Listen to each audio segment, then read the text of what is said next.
afternoon. I'm Jim Eskin. On behalf of Eskin Fundraising Training, it's my privilege to welcome you to number 96 in the Eskin Fundraising Training Nonprofit Empowerment Webinar Series. 96 is a lucky number, and I have a good friend and colleague on as our guest. I'm going to give her a fuller introduction. First of all, Diana Hoyt is Chief Strategist and Trainer for Formula for Fundraising. Welcome, and I'd like to welcome our learning community audience made up of the entire nonprofit sector. We have executive directors and CEOs and board chairs, board members, donors, volunteers, and each of you is important. We appreciate your roles in your nonprofits to touch, improve, and save more lives. And today, we're going to have a forum on data harvesting. I don't know about you. I was a practitioner for about 30 years, and I was always kind of scared about data. And our guest, the best way I can describe Diana, she is a lady for all seasons. She's done about it all in our profession. She's been a development executive, if I have this right, at 5 different nonprofits. She has developed data software and fundraising software. She's going to talk about one of them, the second. She's authored 2 books. She's given more presentations than we can count, and she launched her own company. When did you launch Formula for Fundraising? And I'm going to tell you what, I'm going to ask you, take a minute before we start. What is Formula for Fundraising about, your company? Formula for Fundraising is about helping nonprofits raise even more money than what they're doing right now. And I base it upon actually 3 things. First of all, that when I talk to organizations, do they have all of the structural documents they need for fundraising, which it's amazing how many don't. And then I look at their data and do analytics on it, and then say, okay, now you can write your fundraising plan. Because if you haven't looked at your data, and you'll notice on my back wall, it says, know your numbers, know your donors. Yeah. That's my philosophy. Ha, I love it. And I love the way you make data. And we were discussing, is it data or data? Is it tomato or tomatoes? What did we decide we're going to call it? Data? I'm sorry. Yes, data. Okay. I'll try to get then.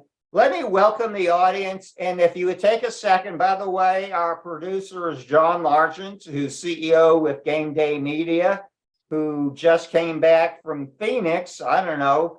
I only know he got into his producer seats about 2 minutes before he was supposed to. So welcome back, John. And John, there are basically 3 ways the audience can engage with us. Number 1, they can type into the chat space, and I'm going to ask you to do something in a minute to do that. And if they have a question, I have a lot of questions planned for Diana, but this webinar belongs to you. So at any time you have a question, just type it in the Q&A box. Or if you want to join us on camera, that's possible too. All you have to do is raise your hand, and John will give you audio and video privileges.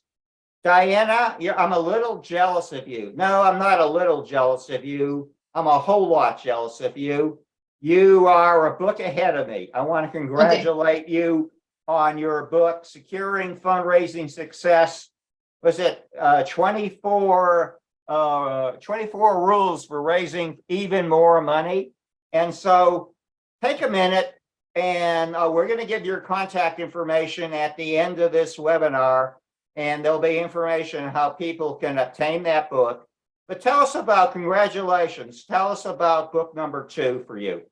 Oh, okay. Well, basically, Securing Fundraising Success encompasses my philosophy of fundraising, which, as I stated already, Yeah. is know your numbers, know your donors. I am shocked by how many nonprofits have not a clue what they have in their database. And if you don't know what's in your database, then I'd like to know how you're making strategic decisions. So that's just kind of the way I look at it. And also the fact that it's not about just numbers, but it's attaching people to those numbers so that you can have real conversations. Well put. I know conversations are old-fashioned. Yeah, and they work too, don't they? Right.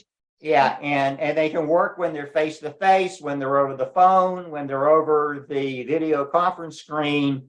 But it's the interaction between Jim and Diana, or Jim and Diana and a donor, Jim and Diana and a prospective donor. Diana, one other question. When I get people who are experienced as you and have worked in the field for a long time, you and I have about the same timeline. Why do you think business and community leaders who are virtually fearless in everything else they face in their lives are so scared of asking for a gift from someone they know for one of their favorite nonprofits? You know, Jim, it really gets down to something very basic, very primal, and it has to do with fear of rejection, fear of being embarrassed. No one wants to be told no or humiliated. And I think it's really the responsibility of the nonprofit to help train those board members and volunteers. Don't just throw them out there, help them. And I know when I started off in fundraising, I was a volunteer, and I swore to everybody that I would never ask for a face-to-face gift. And a few years later, I actually chaired that campaign. Wow. So what happened in that in-between time to change you 360? Training, working with other people, seeing how it was done. And really understanding that it wasn't about me. You know, it's always about us, right? Well, it wasn't about me. It was about the mission of the organization. And all I was doing was giving people an opportunity to support something.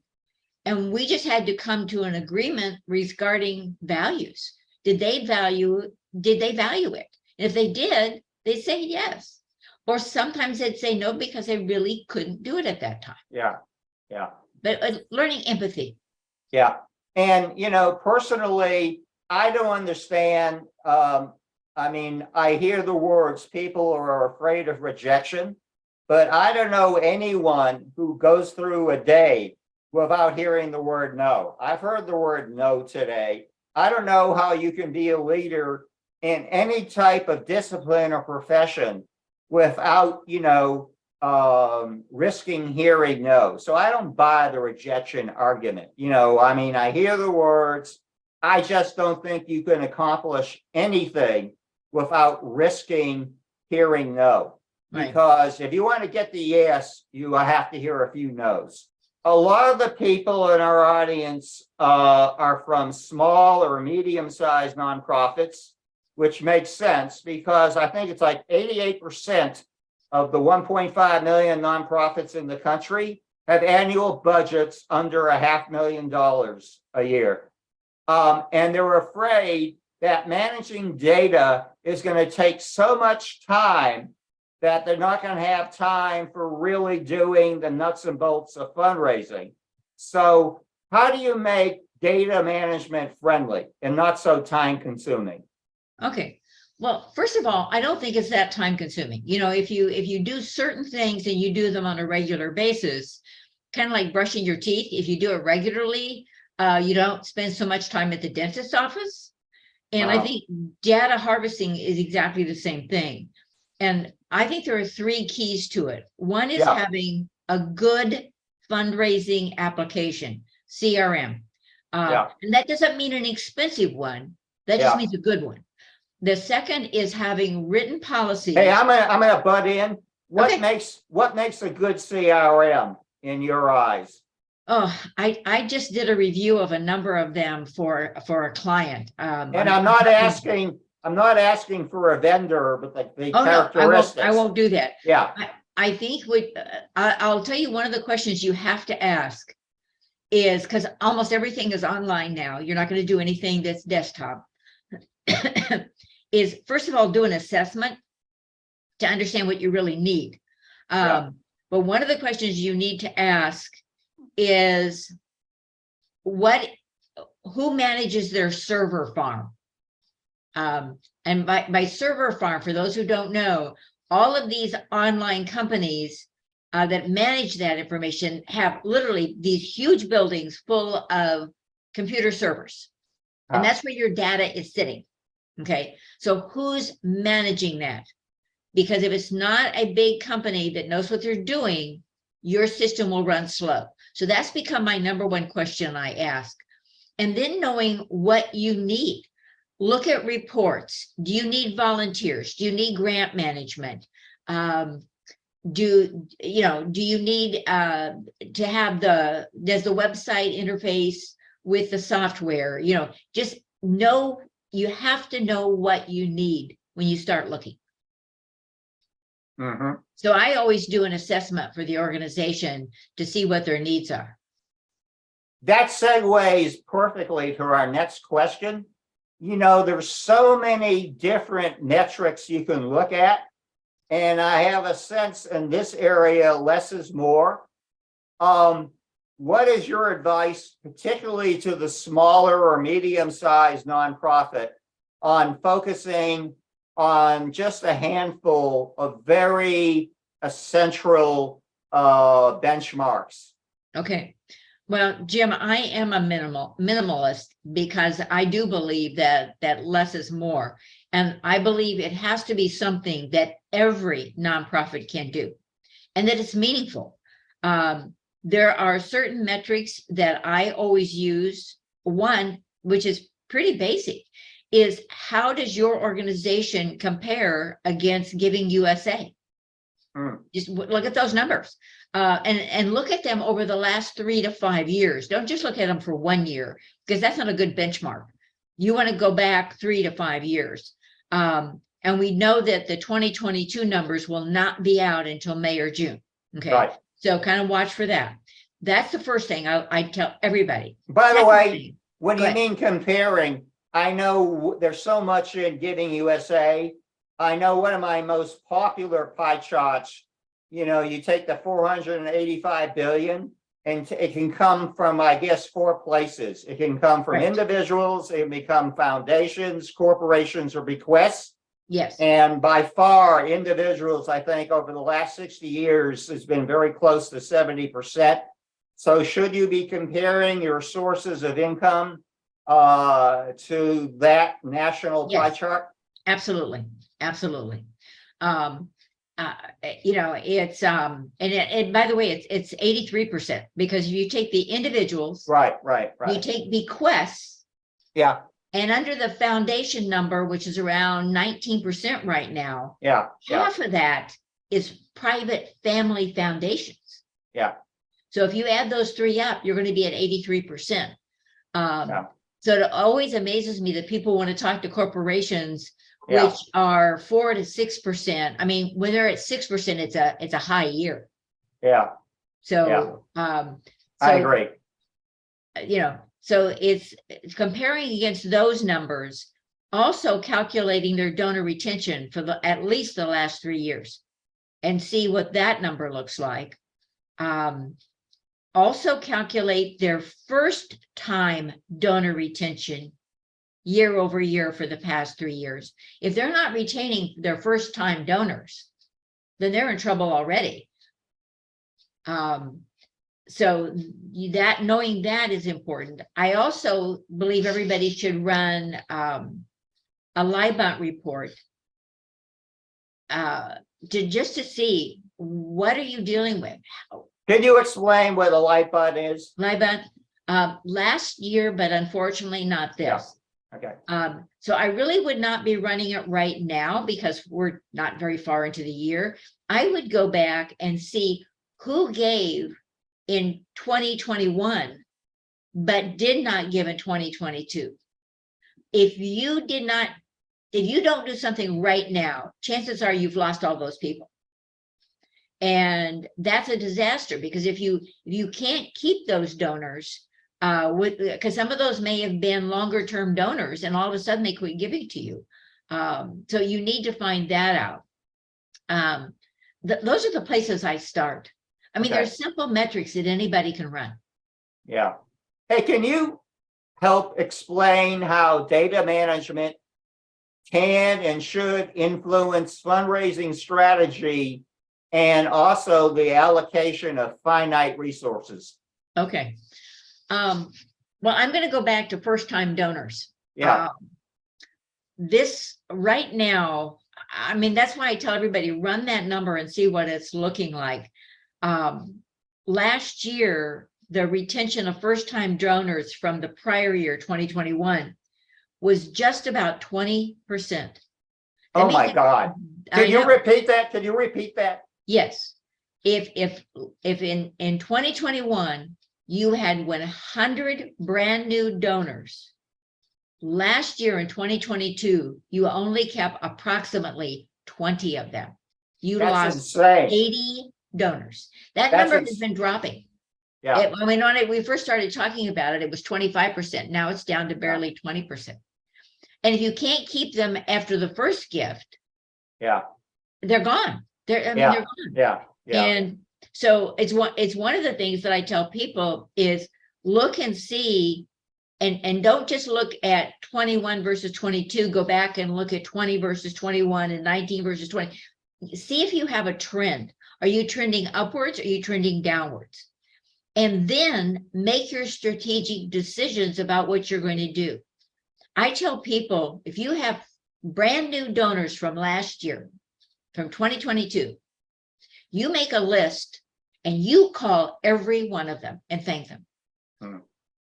Every one of them. And get your board members to make the phone calls. But I love that. I think that is a great way to engage board members who are reluctant to dip their foot in the fundraising pool. Just have them make thank you calls, random thank you calls, no agenda, but to say thank you. Yeah. You know, one of the things, Jim, I like for board members to do when they do that is thank the donor and then say, would you mind telling me why you gave to us? I like that. Because they begin to understand why people like the organization they're leading. And it also helps the development office know what's resonating with people. What messages are we putting out there that people are getting excited about? There's some other things you can do. You can send a handwritten postcard, which I love. Yeah. A minute video. Email them a 1-minute video of thank you, and here's what your money did. And you can make it just with your smartphone. Right. You can do it on the phone. You can send them a link to a YouTube video. Yeah. Okay. You can invite them to a VIP breakfast for bagels and coffee and learn more about what you do. You know, you want to engage them. And those are some of the things that you can do that quite honestly don't cost that much. No. I mean, most of those things I just mentioned don't cost anything. But it resonates with the donor. I had one last year. It was in my thank you. There was a little bitty slip of paper. I mean, it was only about this big, and it had a QR code on it. And it said, click on our QR code and take our survey. They were engaging me. Yeah. You know, thanking me and engaging me at the same time. You know, Diana, I love the expression, we want to get the donors within our hub. We want to get the donors within our hub. And you've talked about many different ways, many cost-effective ways of doing that. Okay, again, a lot of our audience is made up of small and mid-sized nonprofits. Who should be responsible for data management? Well, there's two pieces. One is the database, the data gathering. And I believe everyone in an organization is responsible for data gathering. You would be shocked how much people, the receptionist, the person who answers the phone, what they hear, or, just somebody standing right in front of their desk, they hear comments. Well, that all needs to go into the database. So gathering information is everybody's job. Yeah. In terms of maintaining it, it's going to be the director of development. In a larger shop, it might be an admin or another dedicated staff person. And it may just be the ED. But what I always tell people, if the executive director has a conversation, that information needs to go into the database. Right. It's garbage in, garbage out. Yep. Or nothing in, nothing out. Yeah. Yeah. Hey, how important is it to have expensive computer hardware and software to manage data? It's not necessary. The hardware, because most applications are online, the most important thing is a good internet connection. Now, that said, nonprofits also need to have business quality computers. I mean, don't go buy something that is for home. You're a business. So spend the extra money because it's going to make a huge difference. And make sure that you are backing up your data, either in the cloud or on a mega flash drive. You do not want to lose data. It's just really important. In terms of software, as I said, I've been helping clients research and locate software, and the costs are all over the board. I mean, there's some really great stuff that's, under $100 a month, or you can go up quite a ways, So it gets back to, what do you really need to manage your nonprofit? Diana, can you explain? I think I spent half my career writing them. What is a contact report and what should go in it? Again, Jim, I'm really basic.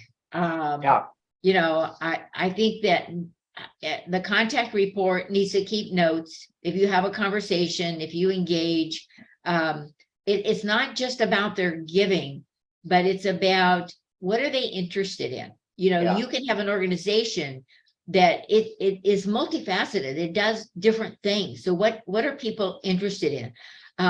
How do they respond? Do they respond by email? Do they respond to direct mail? Yeah. What kind of activities do they attend? Yeah.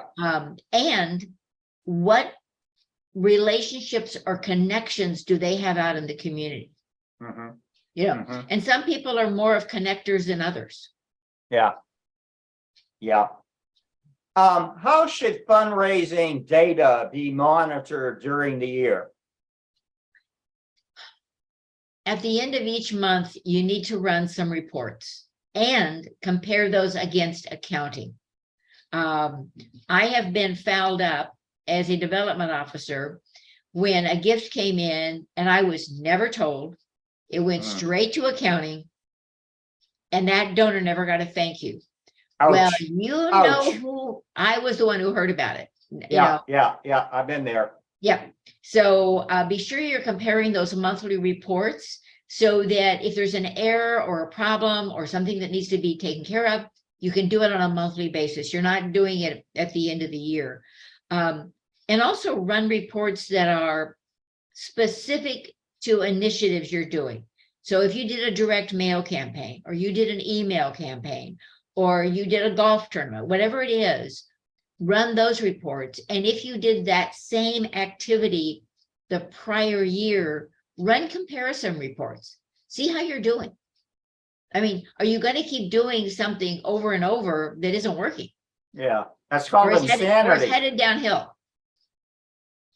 Hey, what are your now? And I want to get back to our audience questions, but let me get this one in first. Okay. And this one's a tough one. What are your recommendations on setting stretch but realistic goals? I think first of all, you have to run some of the metrics that I've talked about. I'm going to use an example. Let's say that you reviewed your first-time donors from 2021 versus 2022 and saw that you only retained, 30%. Okay, which is higher than the national average, right? And so you go, wait a minute, we can do better than that. So you're looking at that and going, well, the average gift of those donors was $100. If we could just go up 10% to 40%, that would mean we would be able to raise $1,000 more. Yeah. Well, we're going to try to do better. So we're going to set a stretch goal of $2,000. It's not a lot, but you're retaining 10% more donors that can give not only this year, but the next year. Yeah, and the year after that. And the year after that. So and get involved in other things. So I think it's look at those metrics. I'm always amazed when we say, well, let's just do another golf tournament or let's do another whatever. And it's like, no, let's really know what our numbers are, and then we can make those decisions. Yeah. Hey, I forget if it was Hannah, one of our learning community members. You walk in either to a new organization or even worse, maybe you walk into an existing organization and let's face it, it hasn't done anything in data management. How should you start? I mean, it's a puzzle with a lot of pieces. Where do you start? Well, first of all, they need to have a good CRM, so a fundraising software. They've got to have something.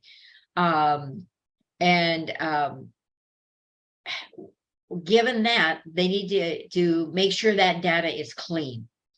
So that's, go through it, run reports, see if there's some things you need to fix, work with your software vendor, because that's going to be really important. So it's make sure you've got a software product, make sure you've cleaned up the data, and then run some metrics. Yeah. And once you do that, then you can begin to do some serious planning. Yeah. Yeah. Let's talk about this one. How do you keep fundraising data confidential? Well, most software applications have an ability to only allow users to have certain access. Yeah. So you really need to think about that this user needs to only get into this. Whether they're a volunteer or staff, what kind of access do they need? So that's really critical. And if you don't set that up and manage it, then it's kind of shame on you. I know that some nonprofits want volunteers or members or board members to be able to get into the software. You're talking to a control freak. I own it. I do not believe that everybody should willy-nilly be able to get into your software. You've got to control that. Otherwise, you have a mess. And by the way, staff has to be told about the absolute essential need. I mean, they are privy to very important information, and part of their expectations is to keep that confidential and not go home and tell their wife or tell somebody at a cocktail party. That is very privileged information. And when you're talking probably way up on the ladder of ethics, is keeping the fundraising information to yourself. Right. Well, and that's why it's really important to set up those users regarding what access they have. Yeah. Yeah. Okay, let's just say in a perfect world, the nonprofit's in the enviable position of having now an infusion of resources.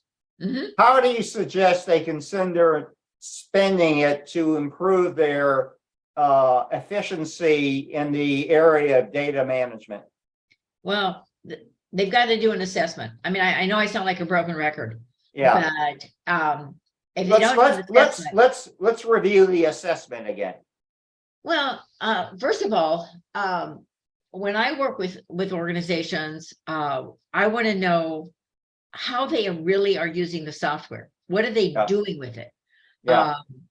And I also want to know if they are finding it's not doing what they want, and as a result, they have these secret little Excel spreadsheets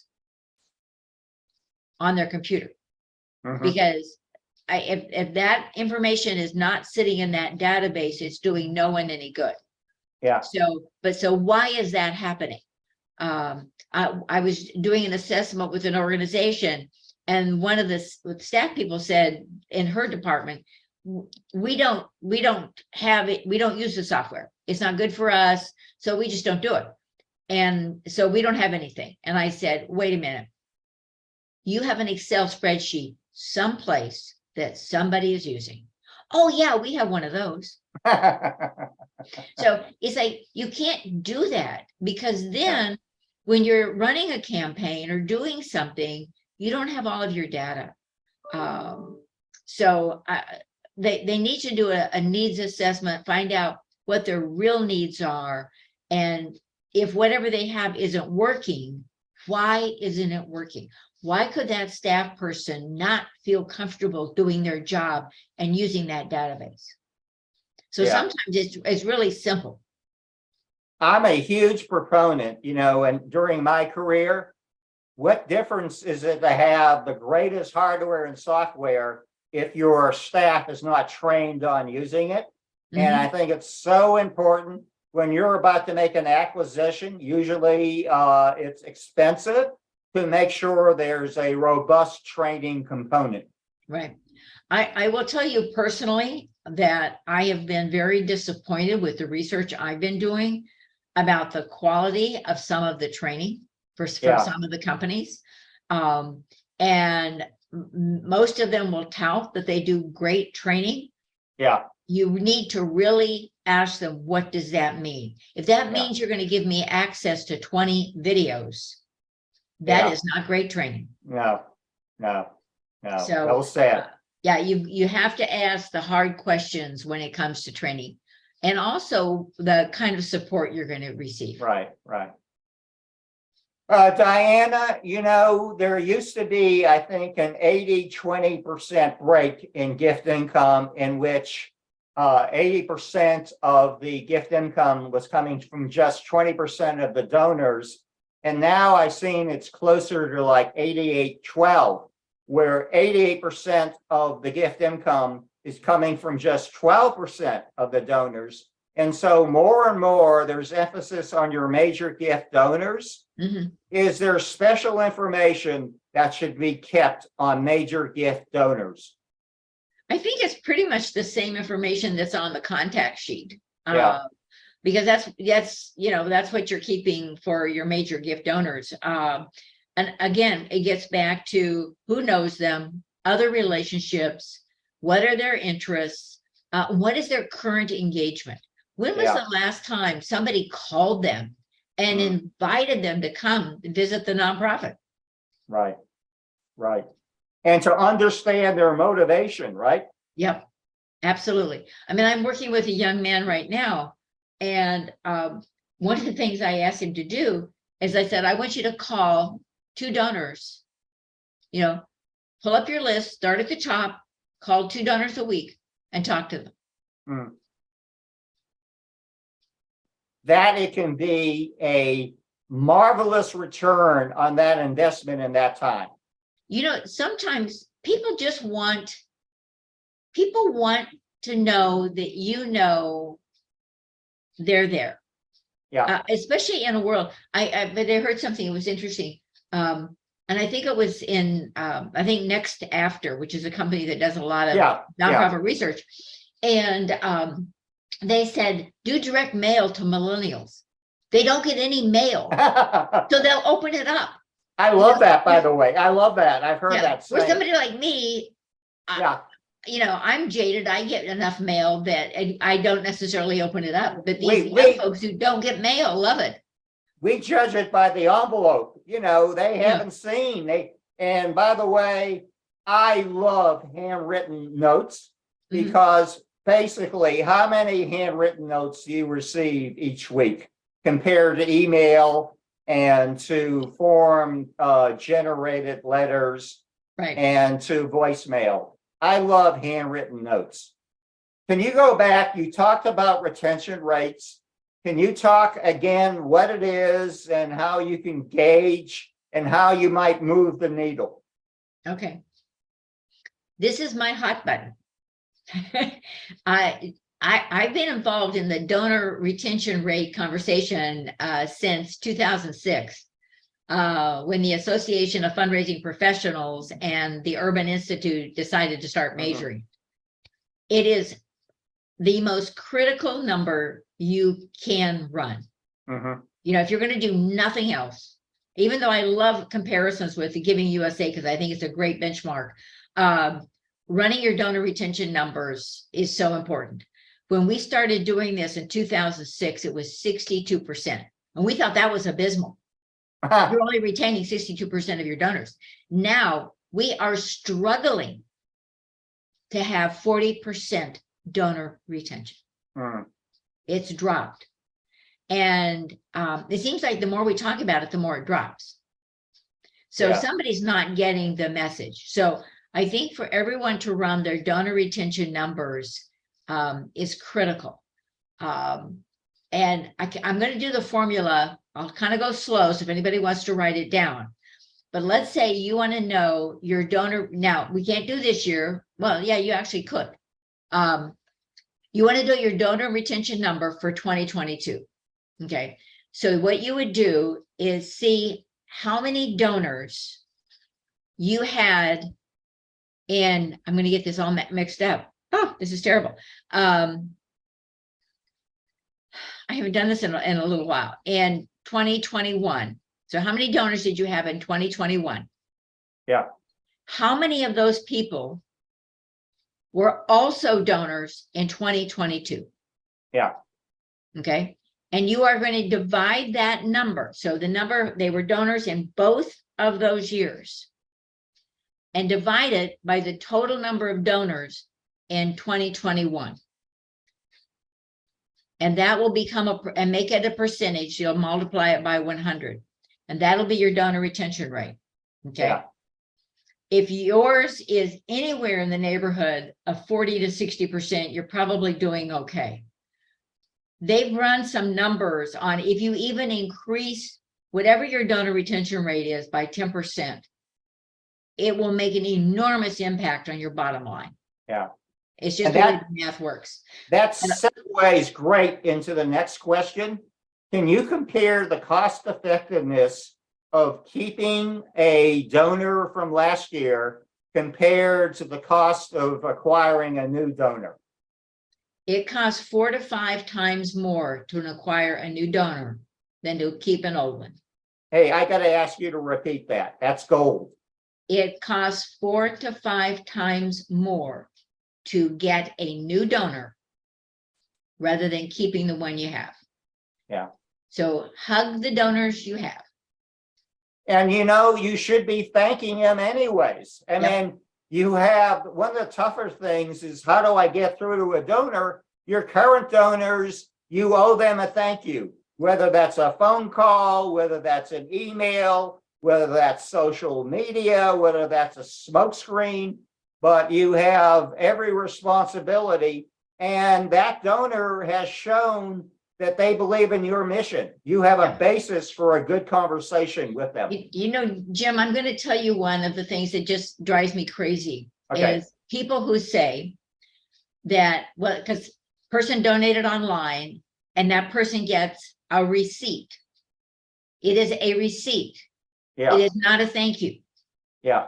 And so most of the time when people are making online donations, they get that receipt. It's like you're buying a hammer. Yep. And they never hear from the nonprofit again until the nonprofit wants a gift. Yeah. And they, please understand, anybody who's listening to me, they received a receipt. They did not receive a thank you. Yeah. You still need to send them a thank you. Yeah. Yeah. Amen. I think we've all faced this. Typically, it's the leadership of our nonprofits, the Right. CEO, the executive director, the board chair that has the most contact with either donors or prospects. Okay. Right. And how do you recommend you get information? These are busy people, and there were people at the top of our leadership structure. How do we get their information about the contact they've had with either our major gift donors or our major gift prospects? Well, if they were assigned a specific individual, I mean, if you have this prospect list, okay, whether they're current donors or just future hopeful donors, real prospects, you need to have some kind of what you call a contact sheet or an information sheet with specific information that the organization would like to have. And then even at a board meeting, take 20 minutes and say, you know, does anybody know this person, this person, this person? Hand out those sheets, give them time to fill in as much information as they have, and gather them back up. Now, if a board member says, I need to take this with me, know which board member took which contact so you can gather that information. Then based upon that information, you can do some scoring, which will allow you to prioritize, you know, but it's just old-fashioned information. And, you know, a lot of times our executive directors, our CEOs, our board chairs meet people at lunch. And I like to suggest they all have to drive back, okay? And hopefully they have hands-free phones, is to call the development staff and just give a 5-minute report. You know, I talked to Diana Hoyt at lunch. She's very interested in scholarships. She benefited greatly from a scholarship herself. It's just to create that culture or information sharing, and they don't have to write it up. They can just call the development staff. Right. Absolutely. Yeah. Yeah. It's just old-fashioned information gathering. Can you describe what you would call a top prospect list? What I would call it top. You know, one of the things that I suggest is creating a donor matrix. And if anybody, by the way, would like a copy of mine, if you let Jim know, I'll be happy. We are at the end. We're going to share your website and your contact information. Okay. But I have what I call a donor matrix, and it's every organization can make it their own. But I like to look at 5 years. Some people only look at 3, and then you break it down by donor giving levels. And you decide what those are. I mean, every organization is going to be different. And then, like, I would go and say, okay, how many people last year gave at this level? And how many people gave at this level? So I'm going to first do it with numbers. But then I'm going to go back to those top 2 levels. And I'm going to put in the names of who those people are. Yeah. And see if there's a trend. Did they give in the prior year? Did they give in the prior year? Did somebody drop out? Why did they drop out? Did they die? You know, dying to me is the only reason you don't give. And actually, they should have made a planned gift, right? That's optimism. Right. That's how you do that. And but then you can begin to see people and go, oh, look at the person down at this level. We can move them up if we just asked. Just ask them, you know. Yeah.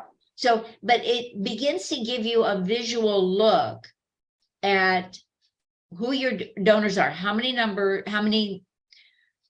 what are your numbers? And then you begin to attach people to those numbers. Yeah. And have that conversation. But if you don't look at it, how do you know what you have? Hey, how long do you suggest we keep prospects in our CRM? 5 years. I used to say 7. But with the way things move today, I think 5 years. Yeah. And what is the significance? How about, so if someone gave 5 years ago and they haven't given in the 4 years following, you're comfortable with keeping them in the database? Well, if they gave, most software will not let you delete them. Yeah, They're part of your giving history. yeah, yeah, But if they gave a significant gift and they haven't given since, you know, I once took a job with a organization that was not very good about following up with donors.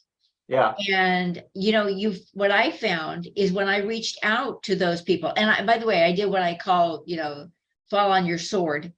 I sent them a letter and Yeah. said, we've done a lousy job. yeah. I didn't use the word lousy, but I said, we have not done a good job. We could have done better, right? Yeah. Of following up with our donors. Yeah. But because of you and your generosity, this is what we've accomplished. And we wanted you to know that. Yeah. And, doing that kind of letter, it was amazing how many of those people responded with checks. And some of them had not given for 4, 5 years. Wow. Yeah. Wow. So, but I think you have to own whether you've done a good job or a bad job. Yeah. And you are responsible for the faults and sins of those that came before you, whether you like it or not. as a development officer, that's part of the package that you buy. And I think too, to say, hey, we haven't done the best job, or even a letter saying, we haven't heard from you in the last few years. But we want to thank you again for the gift you made back in 2017. And we just wanted to let you know what we've done in the meantime. Yeah. What do you have to lose by writing that kind of a letter? Yeah. Yeah. Hey, what are your thoughts on wealth screening and evaluating the wealth of prospects? It depends upon what you're going to do with it. Yeah. If you're going to do a major gifts campaign or an endowment campaign or a capital campaign, I think you should do it. Yeah. If you're just doing your annual fund, Yeah. I'm not really sure you need that kind of screening. And I love it, by the way. We've got some great companies out there doing that kind of work. We do. But what I find is people often do a donor screening without a plan to use the data. Yeah.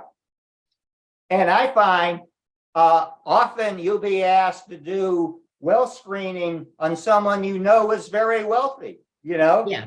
And my bias is, one thing is to know their wealth. I'm more impressed in knowing their philanthropy. If Diana has given 6-figure gifts to a nonprofit in comparable mission space, I want to know that more than she has 7 houses around the country. Yeah. Well, I think also too, you have to be very careful. It's kind of like you really kind of have to know information.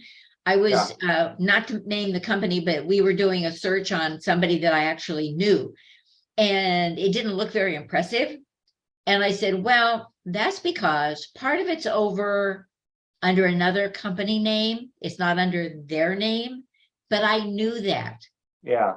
So if you have to take it all with a grain of salt too. You need to know something before you do it. Yeah. We're getting into the final minutes. John, do we have anything else? I'm going to ask another question here of Diana. I want to make sure we've covered everything in the Q&A space. Diana, what are your recommendations on maybe what I would call a high-level scorecard on data that can be shared, say, with board members? If you just want to keep board members up to date, whether it's on a monthly or quarterly basis, keep it simple. Yeah. The last thing you want is to walk into a room and give them information And then they start telling you why you're wrong or why it's not working right. Or, I mean, it can go downhill fast. Yeah. I think just keeping it as simple as the comparison with Giving USA. I mean, Yeah. I know that's simplistic, but they can't argue with those numbers. Or comparing where you are this year compared to the same point last year. Yeah. That's pretty simple, isn't it? That is very simple. And maybe even showing it based upon certain initiatives. We did the direct mail last March, and we just did it this March, and this is the comparison. So keep it simple so they can understand it.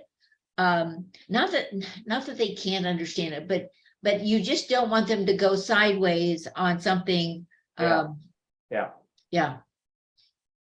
And because remember, they're being bombarded like everybody else. Right. You rather have them get a few pieces of key information, retain it, rather than bombarded by stuff that they just can't hang on to. Yeah. My final question, John, do we have anything out there? Well, let me get the final question. Do you have a crystal ball, Diana? What do you see in the future of data management? Well, my greatest fear is that we're going to spend more and more time with social media and automated workflows, where people aren't talking to people. That's really my greatest fear. I think it's really important that we still maintain those conversations, that we have small get-togethers with donors, that we do VIP breakfast, that we try to engage our donors. I think that's going to be really, really important. And by the way, I want to make sure we respond. Nicole asked, how important is it to show the Association of Fundraising Professionals? Both of us want to say very important. I think not only through the education, but by the networking you can accomplish. And, it's sometimes you like to compare yourself to peer nonprofits in your community. And it's very tough to get that information unless you have personal relationships. And I think that AFP, I know you've played at a very high level, Diana, but that can be one of the best investments. You don't have to go to, it's nice if you go to national conferences, but you can go to your local lunches that are maybe like $20, $25 a session, and you can pick up valuable information and you can do some great networking. Yes, I was a 35-year member of AFP. Yeah. Back, I started when it was NSFRE. Yeah. Hey, John, can we put up the contact information slides, please? Once again, Diana, let me thank you not only for your hour here, but the leadership that you have shared to practitioners and nonprofit leaders and to donors and volunteers, and your books and your lectures. You've lifted the bar for all of us in the nonprofit sector. Let me say, is that you, and is that information correct?